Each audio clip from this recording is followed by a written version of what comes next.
Welcome to the Epic Families Podcast. It's time to think differently about child neurodiversity. We bring you the knowledge from the experts who have it to the families who need it. I'm your host, Freddie Bennett, and I'm a dad trying to find his way through a neurodiverse family journey. In this podcast, we are on a mission to help every family understand that neurodiversity can be your greatest strength. So buckle up and listen in. This is for you, extraordinary parents and incredible children. It's time to be epic.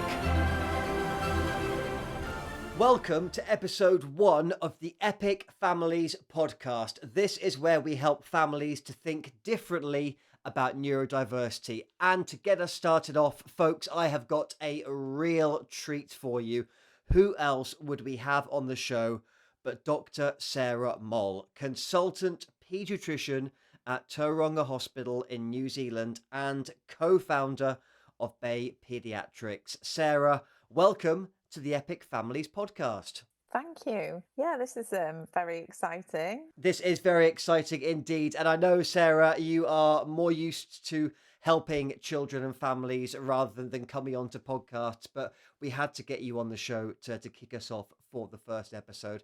I'm super excited about this. I know this Bay Paediatrics venture, which we say we are doing together, and we know it's going to make a big difference to children and their families in New Zealand and beyond. But Sarah, tell us a bit about yourself and your role to get us started. I'm Sarah. I'm a paediatrician. I trained in the UK and I subspecialty trained. So what that means is, along with my general paediatric training, I then did further training on community child health.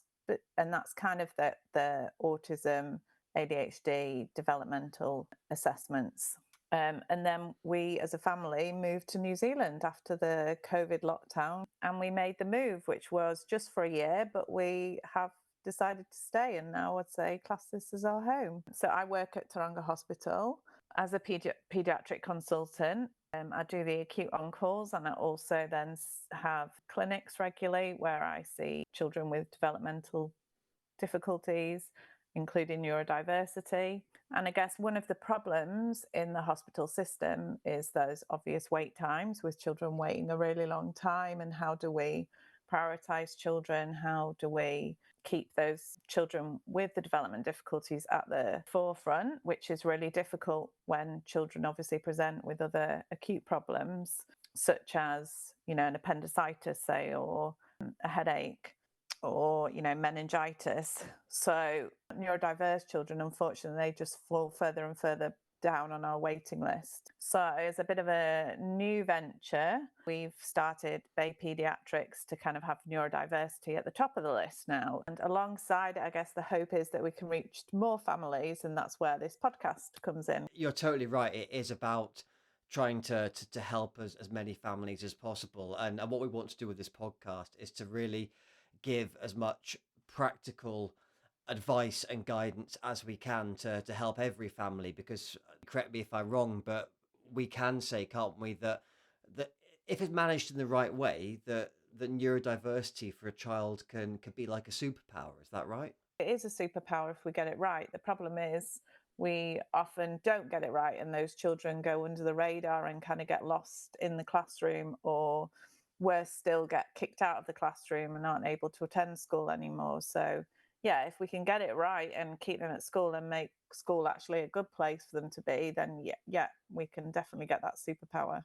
And Sarah, I do have to ask before we dive into the more practical side of things, but why is ADHD and that wider neurodiversity, why is it such a passion for you?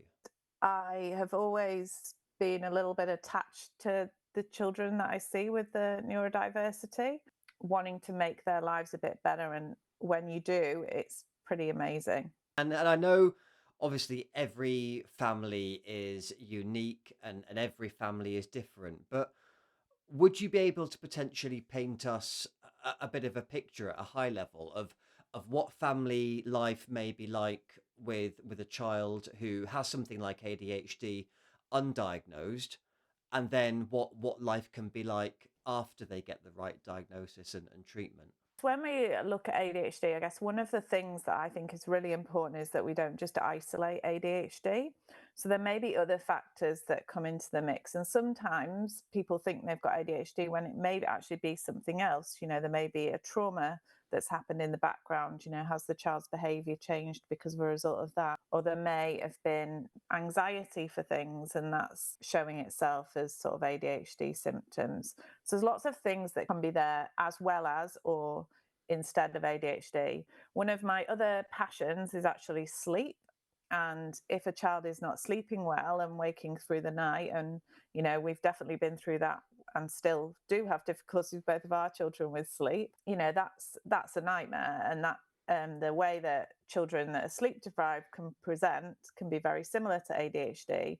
So I think one of the things I would say to all the families out there is we have to make sure that we've got the diagnosis right, because otherwise, obviously, the treatments aren't going to work. One of the things we've been looking for the ADHD is, was this always the case? Was the traits right from those early years that have come through? And things that you might see is sometimes, like, even as a baby, there can be the really difficult babies, like won't settle, never really rested, fed really poorly. And then coming into the toddler years, I think we know our child was on a play plan for a lot of their early childhood education, and getting into trouble at school, not listening, having to constantly remind them to do tasks that you're just like, why are you not understanding what I'm giving you? They may present with the poor sleep, and that may not just be because their sleep's poor, but maybe because they're actually really struggling to calm that brain down to settle off to sleep. So there's so many different ways that they can present. And I guess that's the thing, that every child is a bit different, but we're looking for those common symptoms. Forgetfulness, are they impulsive, doing things and then thinking later? Yeah, so there's so many different things that we're looking for. How much can life change for a family and for their child if they get that diagnosis and then get the right treatment? So I think one of the things that makes me really sad is when I see an adolescent that's kind of come to their diagnosis really late, because I'm like, oh, they've had all that time at school that's been really hard for them, and they've busted through that, but it's come at a price, and that price might be that they're actually really down on themselves now, always not wanting to do their best, but not able to do their best. So it can present in lots of different ways, but once you recognize it, the important thing is that that child and adolescent then has an answer as to why life has been harder for them, or why their brain is working a little bit differently. And one of the analogies that I really like is the Ferrari brain, but the bicycle brakes, and we've just got to boost those brakes for them. And so if we can do that with treatment, and the treatments are, evidence-based, they really work. And I'm talking obviously about medicines, but there is other treatments, behavioral management, understanding your brain and why it works differently. You can then use different strategies to support that. I think it's such a key point that you make there, because as we say on this podcast, you are the expert, and I'm very open about the fact that I am not a medical expert, but I do see things both from the potential neurodiversity side for myself and from a parenting point of view, and it's really easy to beat ourselves up and say, what have I done wrong? What's wrong with me? Am I not a good parent? All these things. And do you often see that with the families that you work with, that the parents are kind of, like I say, blaming themselves for not being able to manage their child's behavior, but as you say, maybe it's something that's deeper than that. And I think just in general, like when we become parents, we don't get given a parenting manual. We don't get given any behavioural courses to go on. And so you just kind of do it on the fly. So you don't know that your child's even harder to parent potentially than another child. And so that can make life really hard for those families. Definitely. And I think with the families that are struggling, it can feel quite lonely. And like it or not, the public health waiting times can be quite long for families that are looking for guidance, looking for answers. It can take quite a long time to get seen in that public health system. What would you say to any family that's feeling like that they're struggling at the moment and just saying, look, we don't know what's going on. We just kind of want some answers. So I'd say like it's really important to understand what their difficulties are, because like I said, every parent child combination is a little bit different as to what's the things that's really bothering them, and is there something that they can do about those to start with. So if sleep is really difficult, is that something that you could be working on while you're waiting to be seen? If there's a particular behavior, is there answers that we can provide to give you some strategies to support that now?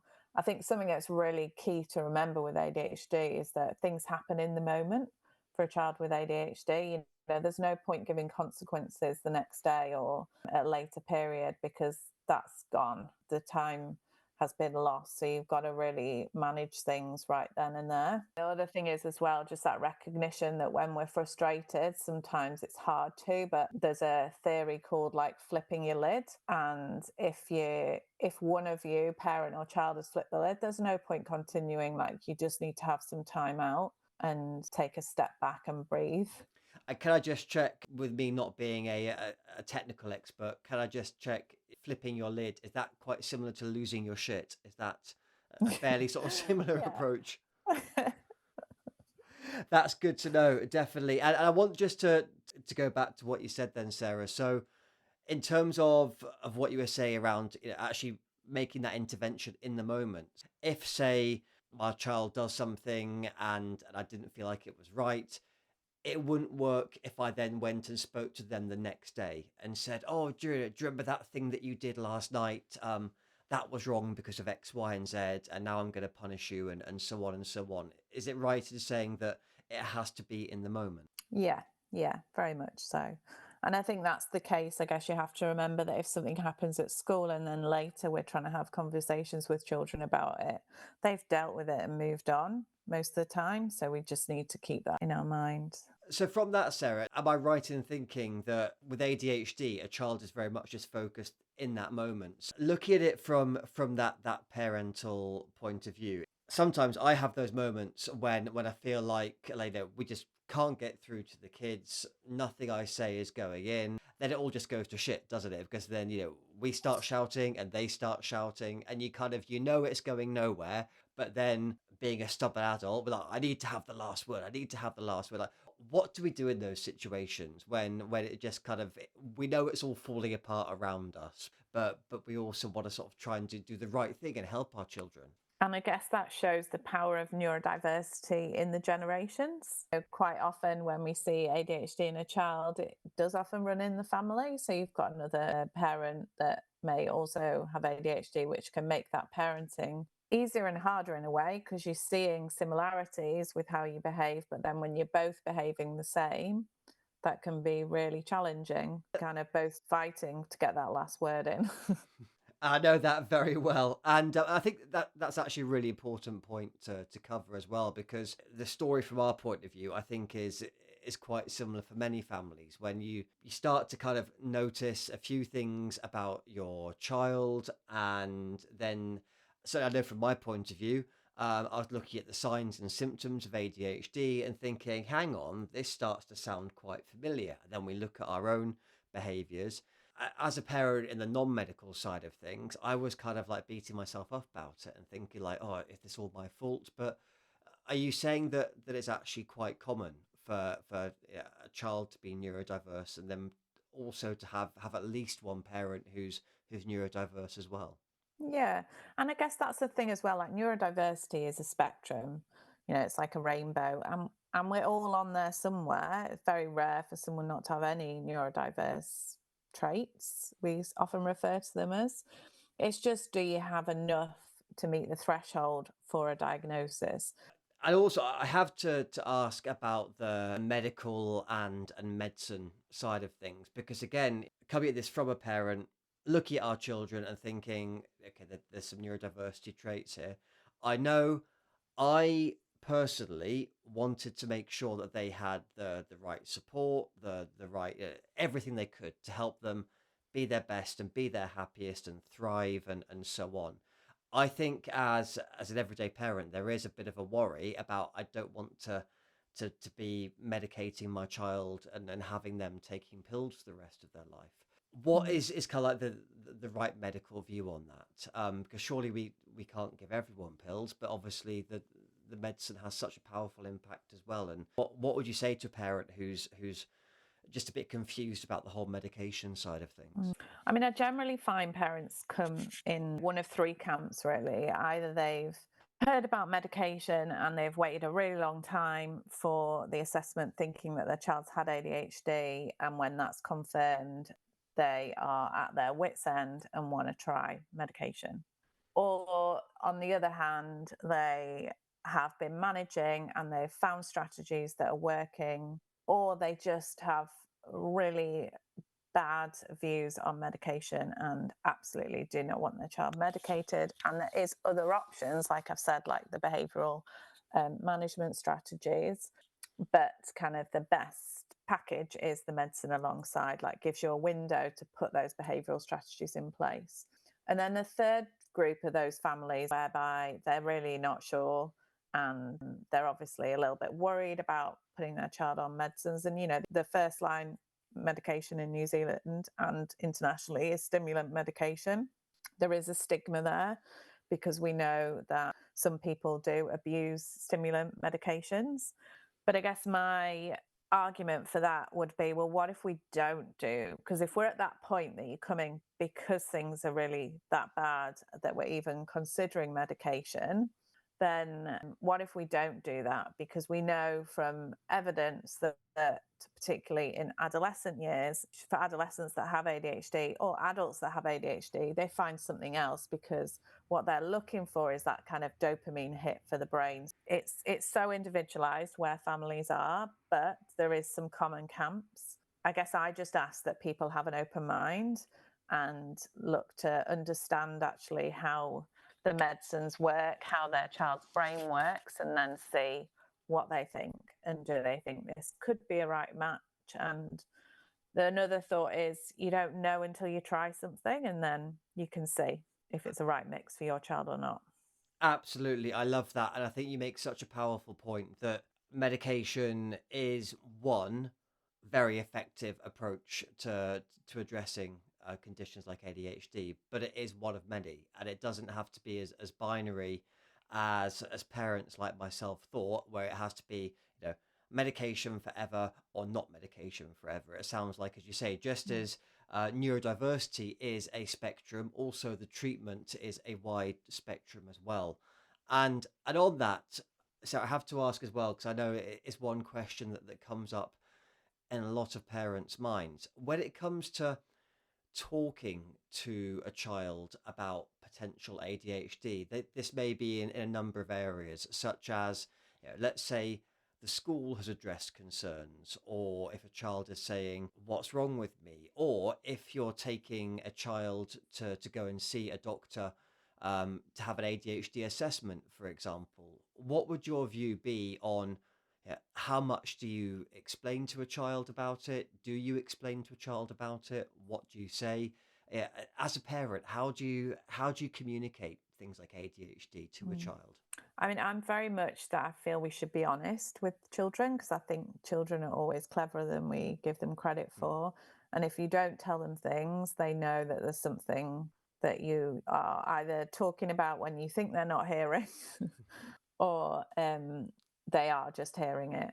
If you're coming for an assessment because things aren't going well, I would be amazed if that child also doesn't think things are going well. And so they're looking for an answer as well. That's what I explain to children, is that my role is to see if I can try and help them find an answer as to why school or home is a little bit harder for them. And just putting it in there as well, one of the difficulties has always been with ADHD, the subjectiveness of it. So I might say that one of my children moves a lot or isn't listening a lot versus someone else might be like, I think your child listens really well, or a teacher might think that. And, we all have our own thresholds, and that's like subjectivity. which it is valuable, but it can really go against some children, particularly those quiet, inattentive children that are just slowly falling behind in their schoolwork, but aren't disruptive, aren't the hyperactive, impulsive ADHD children. And so that's the value of an objective measure of ADHD, which is what I'm really passionate about and using in our assessments to kind of get a baseline measure of their ADHD symptoms. I love that. And would it be possible to explain that a bit further? And the reason I ask is because there is this kind of this thing that we talk about a lot, the ADHD assessment. Do I get my child assessed for ADHD? Can I get my child assessed for ADHD? What actually goes on? Let's take the Bay Paediatrics example. As a parent, if I'm going to get my child assessed for ADHD, what goes on and what should I expect? Most people will use some form of psychometrics, which is looking at those ADHD symptoms and whether they're there or not.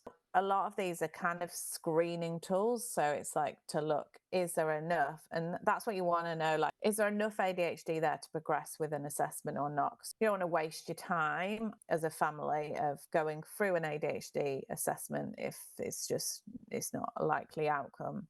Some it may be because it's just need that answer. But yeah, so you've got the psychometrics, which fall into two camps. So you've got the subjective measures, which are like questionnaires, pulling out those ADHD features in the child, and also looking at what impact it is, because it has to be having an impact on your life for you to be looking into it.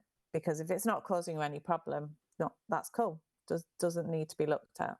And then alongside that, you've got what I'm talking about, the objective measures. So you're saying that you've got really bad inattentiveness, but no one else is seeing that. So then we do a computer-based assessment, which is a go, no-go test, and it's something called the QB check, which has just been registered in New Zealand from last year, and we've been using it in Tauranga Hospital since July. And what you do is it's really straightforward task for the child or adolescent, depending on the age, is how long the assessment goes on for. And they sit in front of a computer screen, they do an ability test to check that they're able to perform it, and then they do that. And then at the end of it, we get a readout. So visually, it's beautiful for families to see, looking at those ADHD symptoms, where does my child score when you compare to another child of the same age and gender. It is a very good tool for adding some objectivity to the assessment. I think that is super powerful, as you say, because anything that is subjective is always going to be potentially questioned, but to be able to have an objective tool like QB check just really gives that solid foundation of quantifiable objective evidence to that it sounds like to be able to help your diagnosis even more. And I guess those assessments, those psychometrics, then they go alongside comprehensive neurodevelopment assessment, because what we want to know is there anything else that could be causing those symptoms that look like ADHD, but it's not ADHD, because we want to get it right.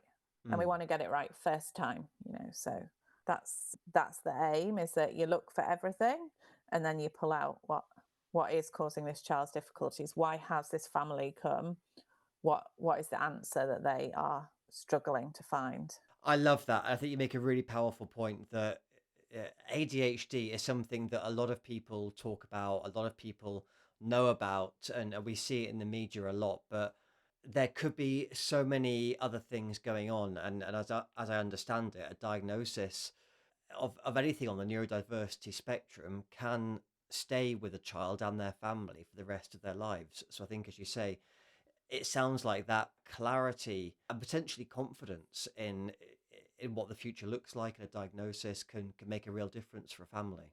So if a child's got significant learning difficulties, they may be inattentive at school because it's just really hard for them. The work is really hard. So like I said, there's lots of different reasons that we need to just make sure we have got it right. And Sarah, I do have to ask as well. I know we are going to do a special podcast episode on the subject of sleep, but because you said this is such a special interest of yours, is there anything that you can help us with on a high level? Because I think so many of us have children that just will not go to sleep or will not sleep through the night.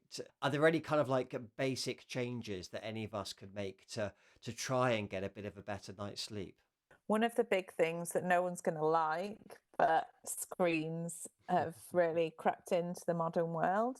And when we talk about sleep, like the biggest driver of our sleep-wake cycle is morning light. So yeah, people think it's hormones, but it's not. It's that morning light. So the light stimulating your wakefulness, that's what drives what hours you sleep, what hours you're awake. So the actual falling to sleep is, when it gets dark, when we've been up all day, or we've hopefully done a bit of exercise in the day as well.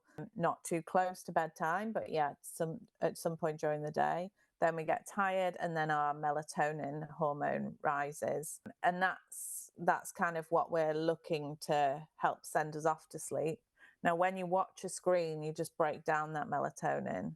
So I have lots of neurodiverse children that I treat that, they're using a screen before bed. So what's the point of giving them extra melatonin when they're breaking it down with the screen?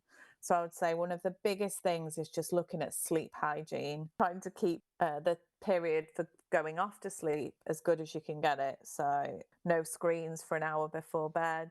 Ideally, getting the lights down. Light nights, it can be hard, but yeah, trying to make the room as dark as you can before they're settling to sleep.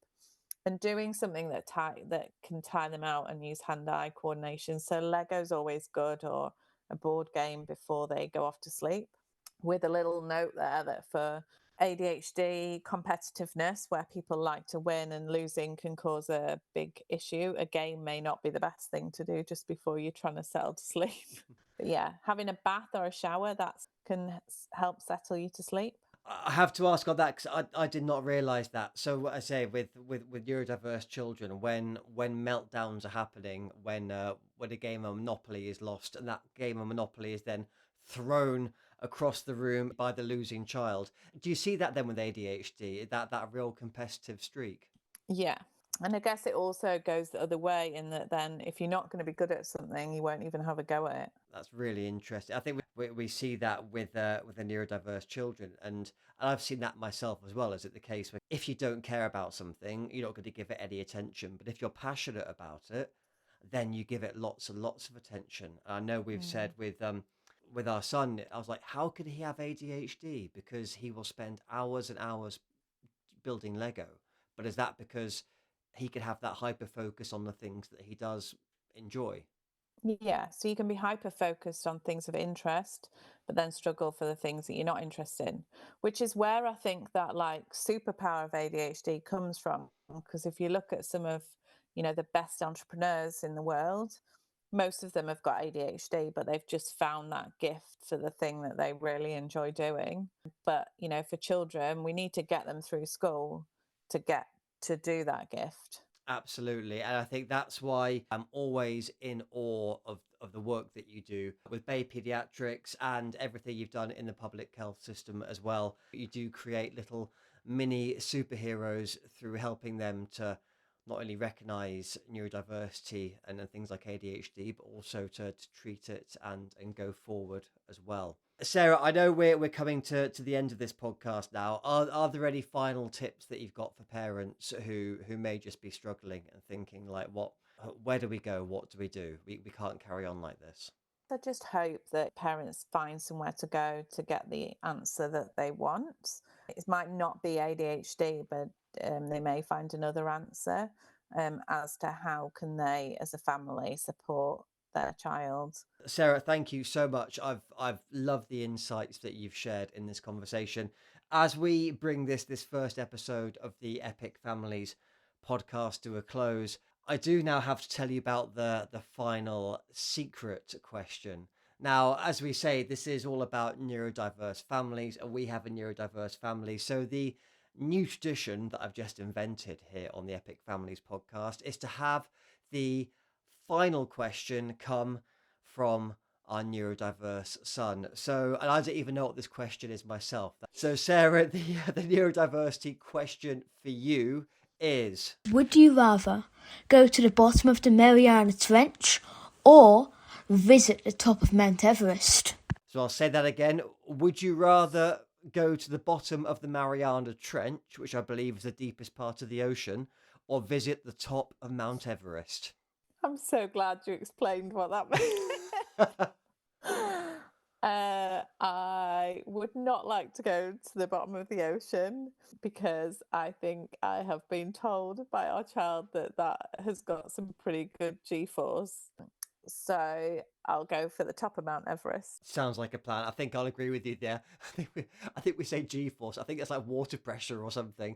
We are clearly not oceanographers or ocean experts. But I think I would agree with you. For me, I think it would be top of Mount Everest. I imagine the view is a lot better up there. But that's amazing. Sarah, thank you so much for being part of this first episode. I absolutely love hearing your insights. I know if anyone wants to get in touch or to find out more about the work that you do, they can go to baypaediatrics.com. I will also put a lot of resources in the show notes for this podcast episode. But for now, Sarah, thank you so much for being part of the Epic Families podcast.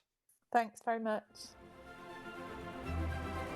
Thank you so much for listening and for being an epic family. Remember, you are extraordinary parents with incredible children.